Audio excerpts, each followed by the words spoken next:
My name is Linda Hochstetler, and I'm a social worker and psychotherapist in private practice.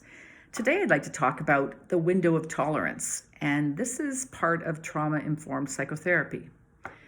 One of the most influential ideas on emotional regulation is a metaphor taught to me in my EMDR training.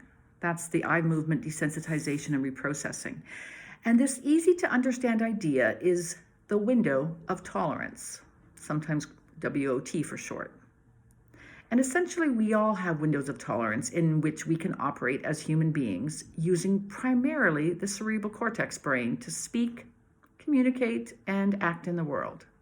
From this place, we're adults responding in the moment in both rational and intuitive ways.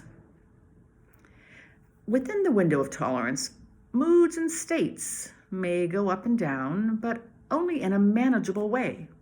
The adult staying in their window of tolerance is not flat or non-emotive, but rather reacting to events in what appears outwardly in a reasonable way, never making too big a deal out of things, nor ignoring problems that are really there.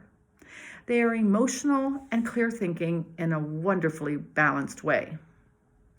For some people, their windows are large, and they tolerate a great many things, and rarely slip out of the window of tolerance. They may have worked through traumatic events in the past and currently have supportive circumstances. For others, their windows of tolerance, well, they seem to fall out of their windows daily, maybe even hourly. A window of tolerance is not a fixed thing. It's not fixed over a lifetime, and rather it can be expanded and contracted depending on circumstances. When a traumatic event or situation arises that causes fear, the individual slips out of their window of tolerance. Now, these traumatic responses may be what we call big T trauma. These are like physical, sexual, or emotional abuse. But they can also be small T trauma. And these are like observing someone's rage, neglectful situations, or situations of just general unmet emotional needs. For all these, fear is triggered. And this is not just a little fear, but it's a big kind of fear that actually trips off the central nervous system. And we change from adults with adult brains into children with child brains. The adult brain is usually referred to as the cerebral cortex, and the child brain is usually referred to as the amygdala. There's nothing wrong with an amygdala brain, but it's simplistic and it's programmed to see danger everywhere from the viewpoint of a young child. You can't argue with an amygdala. If it's tripped, it's tripped. When tripped, the first attempt at responding to the fear event is to become hyperaroused and try acting in fight or flight. The fight response can look like a literal fist fight, or can also be the kind of temper tantrum a 2-year-old might throw with their body, flailing all around at the person who tripped them off. But truly, more often, it appears as angry words, often the kind of mean or cruel words that are known to provoke the tripper. Voices can be raised, tempers can be flared, and adrenaline is roaring. The other hyperarousal state is flight, when the tripped person tries to flee.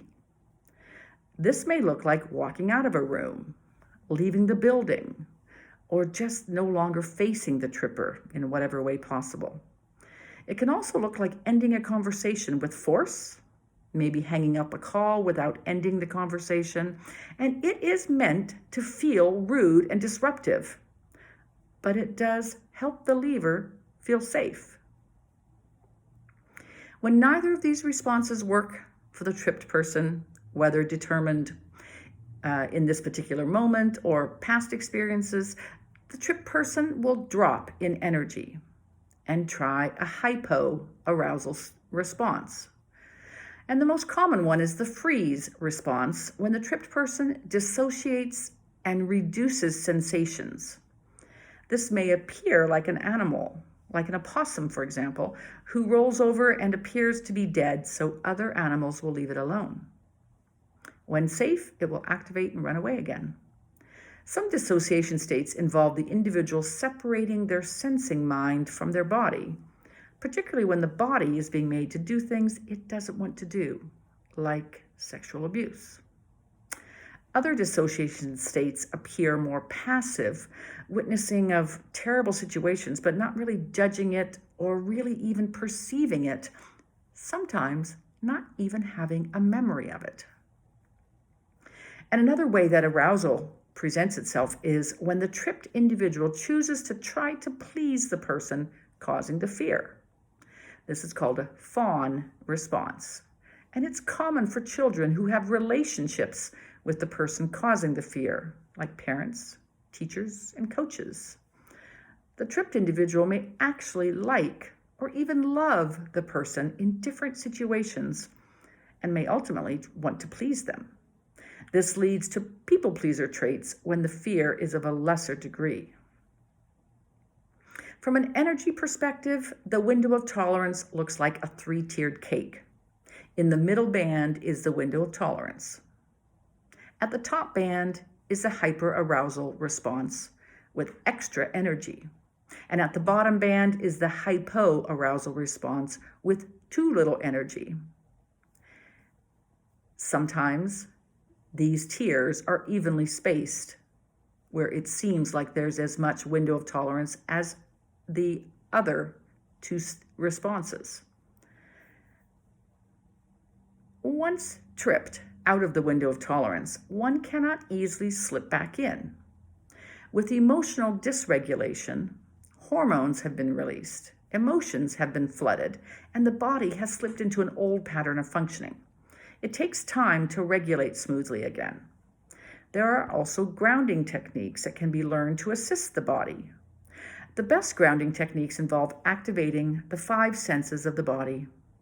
The senses can only be experienced in the present, so strong contact with the senses means the body is once again functioning as an adult in the present, and danger has passed. For mature adults, this might take only an hour to settle down. For anyone with past trauma, it can easily take a full 24 hours or even longer. It is a complete waste of time to try to have a conversation with anyone who is not in the window of tolerance. They will be reactive, defensive, and often downright mean. They will be terrible problem solvers and unable to see simple solutions. They will also be completely unable to show any compassion or empathy for anyone other than themselves. The best thing to do is to call a timeout and make a plan for regrouping later about the issue, and probably the next day or later. However, for mature adults, and as an aspiration for all individuals, the goal is to continue staying in relationship and carrying on in all other interactions and plans and whatever was set to do together. Initially, this may be difficult or near impossible, but with practice, it is possible to learn to be civil after one of the people has slipped out of their windows of tolerance. In other words, to carve off the problematic disagreement for later conversation, but to return to normal conversation for the time being.